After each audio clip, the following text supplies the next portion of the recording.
सवात के खूबसूरत शहर में जन्म लेने वाले पाकिस्तान के उभरते हुए फास्ट बॉलर एहसानुल्लाह, जो पीएसएल में अपनी शानदार परफॉर्मेंस के बाद मशहूर हुए, अब एक मुश्किल वक्त से गुजर रहे हैं। अफसोस के साथ कहना पड़ रहा है कि एहसानुल्लाह को एक ऐसी चोट का सामना करना पड़ा जो उनके क्रिकेट कैरियर को मुश्किल में डाल रहा है।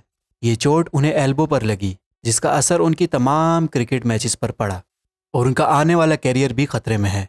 एहसानुल्लाह के वालिद अब्दुल नासिर साहब ने पाकिस्तान क्रिकेट बोर्ड से गुजारिश की है कि उनके बेटे को सवात से लाहौर के नेशनल क्रिकेट अकेडमी यानी एनसीए ट्रांसफ़र किया जाए, जहां उन्हें बेहतरीन इलाज और रिहेबिलिटेशन की सहूलत मिल सके। नासिर साहब का कहना है कि सवात में जो उन्हें मेडिकल फैसिलिटीज़ दी जा रही हैं वो काफ़ी नहीं हैं और क्वालिफाइड डॉक्टर्स की कमी की वजह से एहसानुल्लाह की रिकवरी में काफ़ी देर हो रही है। उन्होंने ख्वाहिश का इजहार किया कि एहसानुल्लाह को एनसीए लाहौर शिफ्ट कर दिया जाए, जहाँ वो अपना मुकम्मल इलाज करवाकर वापस क्रिकेट ग्राउंड में लौट सकें।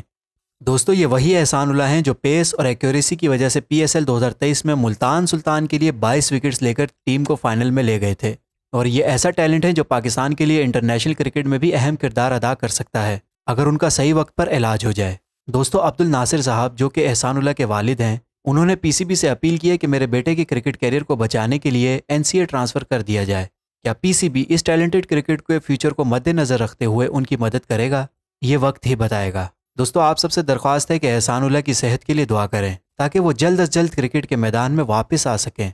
अगर आपको ये वीडियो पसंद आई तो हमारे वीडियो को लाइक करके चैनल को ज़रूर सब्सक्राइब कर दीजिएगा और अपने दोस्तों के साथ ज़रूर शेयर कीजिएगा।